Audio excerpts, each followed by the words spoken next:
YouTube, what's up? This is the very first episode of Unbiased Boxing. We just want to bring you good quality boxing content without the bias, without the fanboying, without, sticking one demographic, so on and so forth. This is the very first episode. I'm going to hop right in there. Love boxing.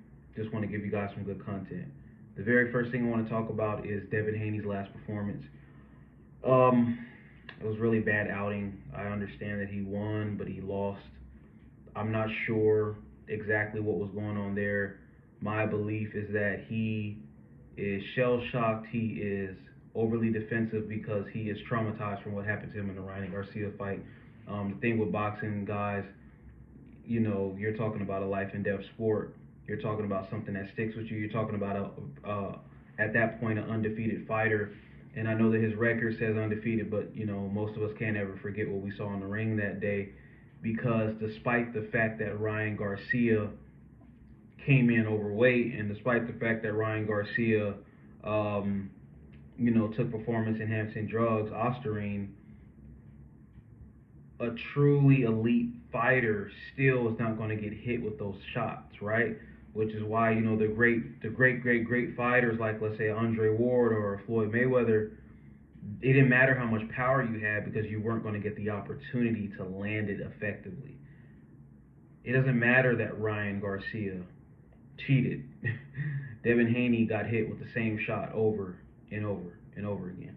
And I believe in his last fight, there was something lingering there. We know that, Ramirez does have a good left hook, even though his delivery system is not the same as it used to be. It doesn't shoot off the same. His legs are stiff. He's really a shot fighter, honestly, even though he's only like 33, 32 years old, or 34. Devin Haney's last performance was not promising for the future. He's never fought like that before, ever. So I'm not going to say Devin Haney's a runner. He's not a runner. He typically stands in front of you to his own detriment at times, because he's shown that he's the type of fighter that he's going to get hit with that third shot. So if you throw combinations at Devin Haney, you're going to connect with that third shot. The Linares fight, the Lomachenko fight, so on and so forth. Not promising for the future. We'll see what Devin Haney we get. I hear he's talking about potentially fighting Teofimo Lopez. I used to always think that he would beat Teofimo. Nowadays, I am not so sure about that. The next thing I want to talk about is the terrible outing by DB3. Man, I'm a boxing fan. I'm not just a person fan. I love boxing, period. Last weekend was terrible for the complete DB3 brand. You have Keyshawn coming in at an egregious 4.3 pounds overweight. That's just embarrassing. 1 or 2 pounds is understandable. You have Tanks in the past coming in overweight, Shakur coming in the past overweight, different things like that. They were a pound or so over, no more than 2 pounds. Teofimo Lopez almost losing his life making weight for the Kambosos fight, things like that. Shakur Stevenson, urinating blood, right? Keyshawn deliberately did that. Now, I don't think Keyshawn was afraid to fight De Los Santos. Most of these fighters are not afraid of each other. That's not really a thing. That's a myth.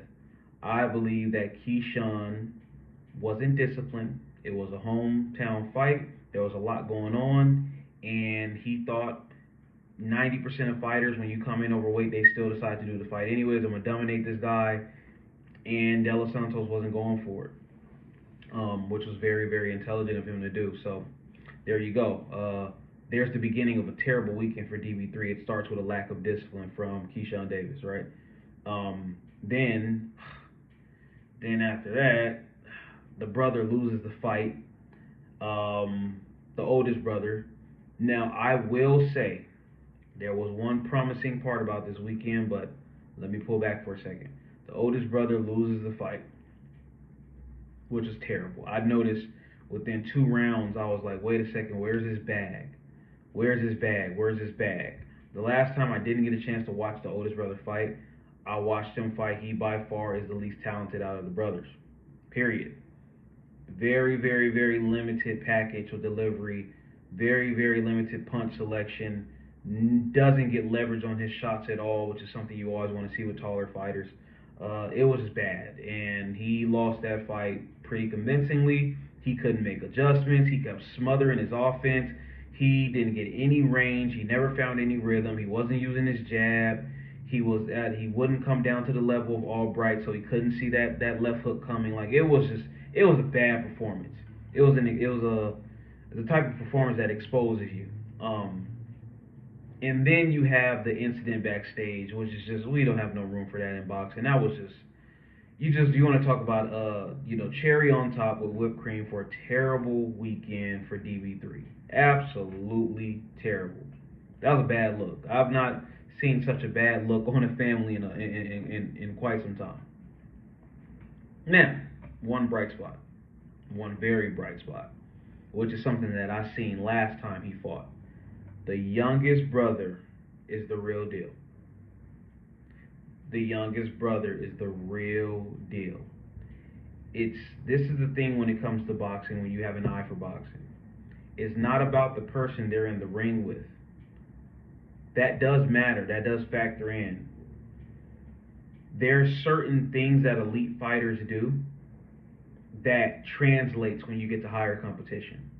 So this youngest brother, he feints, he jabs, his spacing is good, his leverage is good, he doesn't smother his offense, he sees shots coming, he knows how to use his height, unlike his oldest brother. All the traits are there for an elite fighter. Typically, when a fighter is going to be really good, you can see it in the lower levels of competition, and it's not just them knocking the person out, it's the small things. Their jab, their spacing, their feints, their reactions to punches, all of these different things, right? So I would say really, really, really watch out for the youngest brother at 147 pounds, tallest welterweight of all time. I think he's like 6'3", it's ridiculous. And he knows how to use his height, and he has all the little things. Very reminiscent of his older brother. The last thing I want to talk about is this upcoming Shakur fight. I know we still got some time. I will probably wait to really break that down. I just think it's really exciting. For a lot of people, Shakur Stevenson has some questions to answer within the ring. We know what Cepeda's coming to do. He's coming to throw a million punches. He's coming to wear you down. He's coming to stay in your face. He's coming to trap you on the ropes. He's coming to give you no space. He's coming with the high guard, doesn't care if you hit him, right? You know what Shakur Stevens is going to do. He's a defensive first fighter. He's also a counter puncher. He is a fighter that likes to control every round, doesn't like to lose rounds, likes to use his athletic ability, use his feet, and things like that. I think this fight is going to be very telling. I'm not giving any predictions right now. I know what I believe is going to happen in that fight, but I just want to talk about some of the intriguing things with this fight. How does Shakur Stevenson handle that pressure? How does Shakur Stevenson's hands hold up? How does Shakur Stevenson win rounds convincingly when he doesn't throw many punches with a fighter that throws that many punches? How's William Cepeda going to handle the counter punching of Shakur? How's he going to handle trying to get close and break that space and that gap, which is a thing when you get to the elite level? There's so many questions that need to be answered. That's just something that I'm really, really looking forward to. And I guess I'll throw this little nugget in here. I seen Carmel Moulton fight on, I believe it's Sean Zaitel's YouTube channel, because for some reason you couldn't see it on the undercard. Carmel Moulton is the real deal. We're talking about another fighter who, yes, he throws a lot of punches, and yes, he's fighting lower level opposition right now, but he has those traits. The feints, the knowing how to hit and not get hit, the knowing when to step it up, the ridiculous jab, the counter punching with the hooks and the uppercuts, and it's not smothering his own offense. Those traits are there that I've seen in every fighter when they were younger, and I was like, oh my God, they're going to be good. Like a young Errol Spence, a young Tank Davis, a young, who else? I remember a young Keyshawn, he's still young, but I remember certain things where I was like, that fighter is going to be so good. Xander Zayas, younger fighters like that have just shown different things. So I'm really excited about Carmel Moulton. Yeah, he's one of those prospects that I'm really excited about. And obviously, I guess we can leave it with Abdullah Mason. This dude has all of it. He has everything you need. I'm really excited about him and his future. You want to talk about power in both hands. You want to talk about athleticism. You want to talk about speed. You want to talk about heart. You want to talk about an offensive fighter, incredible counter puncher, smart, composed within the ring. We've seen him get knocked down a few times. In one of his previous fights, he held composure, which is questions that you're going to have to answer. That was very big in his career. So those are just two of the newer fighters that I'm extremely excited about. Definitely prospects. Abdullah Mason's looking like he's going to get a title shot now because that IBF belt is now vacant because Keyshawn wasn't disciplined enough to make weight. So that's where we are right now. This was the very first episode of Unbiased Boxing. We're going to touch on a lot of things. Boxing is really about to heat up. Really about to heat up here in these coming months. So if you enjoyed the video, go ahead, subscribe, like, share, and until next time.